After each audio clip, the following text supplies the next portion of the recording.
difficult, I'm going to sit down again. What am I going to do now? I'm going to try to explain to you the image of the iceberg.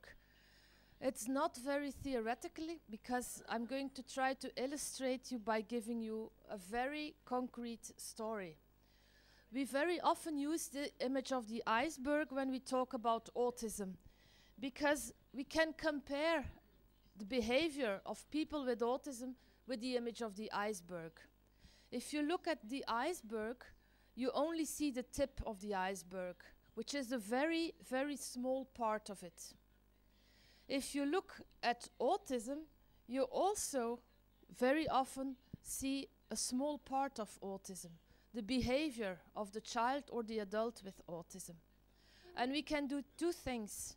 We can focus on the behavior, on the very small part, and say, we have to get rid of this behavior, it's not good. The child or the adult with autism has to act like a so-called normal person. But we can also try to understand the behavior of the person with autism. And by understanding the why of the behavior, we are going to try to prevent the problem behavior in the future. We often work together with high-functioning persons with autism and with Asperger's syndrome, and they do not like the word problem behavior. So they say that when they have problem behavior, this in fact is stress behavior. So it's better to use the word stress behavior instead of using the word problem behavior. Because if we use the word problem behavior, we have a problem, because we do not know what to do with the behavior, because we do not understand autism. But in fact, if we understand autism, we know that the person with autism is stressed. And we love the person with autism, and we're going to try to help him by understanding where the stress behavior comes from. And this is autism from within. Autism is a problem, is a handicap, is a condition that you cannot see from the outside. Autism is within, and is within the brain. And the brain treats the information in a different way when you are a person with autism. So coming back to the image of the iceberg, the biggest part of the iceberg is hidden under the water. Also, the biggest part of autism is invisible, but it's the most important part. And this is what we're going to try to understand when we work with adults or with children with autism. So in order to illustrate this image of the iceberg, I'm going to tell you a story.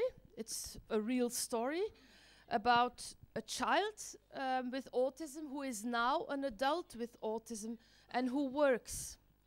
So in order to fully understand this adult man with autism, I'm going to tell you also a few things about his childhood. Because a child with autism becomes an adult with autism. It's very important to know that the autism never goes away. All children with autism will become adults with autism. It's up to us to understand the autism and not to try to have the autism going away, because this is impossible. If you have a child, for instance, with Down syndrome, you do not expect, when the child will be a grown-up, that the Down syndrome will go away. It's the same with autism. We try to live with it, and we try to understand it, and we try to make the best of it, and we try to make this person with autism happy. So I'm going to talk to you about Ciro. Ciro is a boy that I met in Italy during a practical training. At that time, he was 6 years old. Now he must be 26 years old. When he was 6 years old, he was a very, very difficult child who had autism together with severe learning disability. He could say only one word when he was 6 years old, and the only word he could say was mama.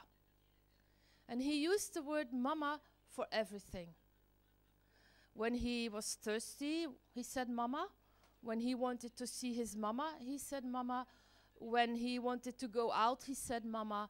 When he had a dirty pamper, he said, Mama. When he was tired, he said, Mama. He said, Mama for everything. He did not understand verbal communication. So in order to help him, I had a few objects that I showed him when I wanted to do something with him.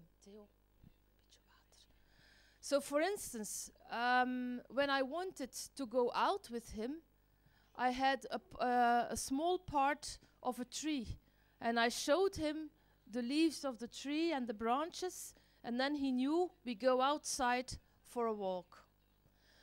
When I was going to eat something with him, I showed him a plate, and he started to understand that each time when I showed him the plate, it was time for lunch or for snack or something. When I showed him his rucksack, he knew, he understood that it was time to go home. And when I showed him a task, an activity that I made for him, he knew that it was time to go to the activity area to do some activities. When I showed him a ball, he knew that it was time for free time, doing nothing and playing. So I had this small boy, Chiro, for 1 week in a kind of practical training, together with 25 participants, which was very, very difficult because we also had 4 other persons with autism. And I still remember during the week, at the end of the week, we had seen so much stress behavior, problem behavior in Chiro. The problem was that Chiro, in many cases, during many moments of the day, he hit himself in the face. He hit himself very hard. So when we see this problem behavior, like the hitting, we always put ourselves in question. We are never going to say, Luca, stop hitting you. Or Chiro, stop hitting you. We are going to try to understand where the behavior comes from. So together with the participants, we tried to understand where the behavior came from, and we took notes. And each time when we saw the behavior, we wrote down when the behavior occurred, who was together with Chiro, what kind of activities he was doing, what we said, etc. So we made an observation of the behavior. And we came to the conclusion that Luca hit himself very hard during several situations. The first situation was when he was doing activities. The second situation was during snack time. The third situation was during free time, in the free time area. The fourth situation was during lunch. And the fifth situation was each day when his mother picked him up from the classroom. Then he hit himself very hard. So we are going to try now to understand the why of Chiro's behavior in these different situations. I have to say something more about Chiro. Chiro was 6 years old. He only said the word mama, but he had a very specific interest. Chiro was very interested in cars. Now you're going to say that this is very normal for a child of 6 years old, and in a way, all little boys, normal little boys, like cars. But for Chiro, it was very different, because Chiro didn't see the link between a toy car and a real car. He didn't understand. He could play with cars. He wanted to be in a car the whole day. So this was very difficult, because when he was with me in the classroom, he all the time wanted to go outside to sit in the car. It was not enough to see a car. He wanted to be in the car. So you can imagine the difficulties. His mother told me that it was very hard, her life with Chiro, Because when she was at home, Chiro didn't want to eat. Chiro didn't want to drink. Chiro could not play. And when she put him in the car, he wanted to eat. He wanted to drink. He didn't sleep. And when she was very exhausted after 2 or 3 nights without sleep, when she put him in the car, he fell asleep. So you can imagine the difficulties with a child like Chiro. So let's try now to understand the hitting behavior. Chiro hit himself very hard on the face in these different situations. So I'm going to try now, and I want you to do the same thing. Try all the time to think why Luca, I'm always saying Luca, Chiro, hits himself. Okay?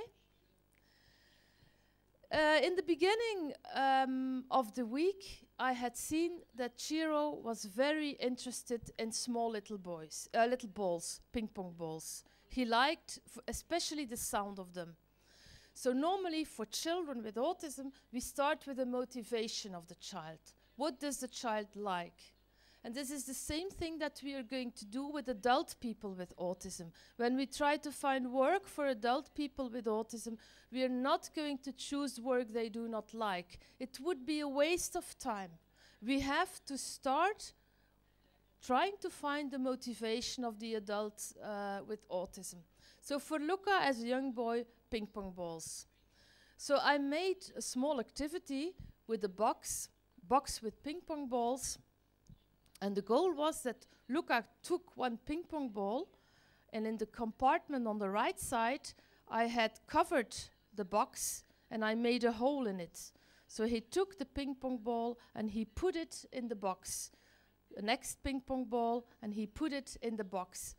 And when he could see that the compartment on the left-hand side was empty, and all the balls had disappeared on the compartment on the right-hand side, he could see that the activity was finished.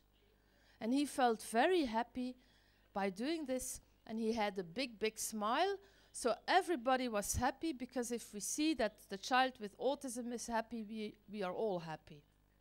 Now, during this training week, we could see that during the activities, Chiro started to hit himself. Now, what had happened? The participants of the training had seen that Chiro was so happy doing this activity that they wanted to make more of these activities. So they had prepared an activity, a similar one, with Duplo blocks. And they had a box with 2 compartments, and the 2 compartments were open. So they started doing the activity with Chiro, and Chiro took one Duplo block, put it on the right-hand side.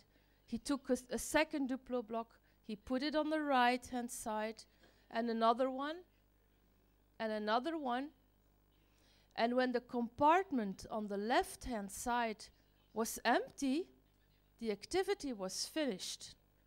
But Chiro could see all the Duplo blocks on the right-hand side in the compartment, because the compartment was not closed. So he started to do the activity again by taking the Duplo blocks on the right-hand side and putting them back on the left-hand side. And the part, you know that Luca didn't understand any verbal communication. I said again, Luca, it's Chiro, didn't understand any verbal communication. But he continued and he restarted the activity. And the participants said, nee Luca, je moet dat zo niet doen. Het is niet goed, de activiteit was al lang gedaan, je weet het toch? Stop er maar mee en je moet niet herbeginnen, want je weet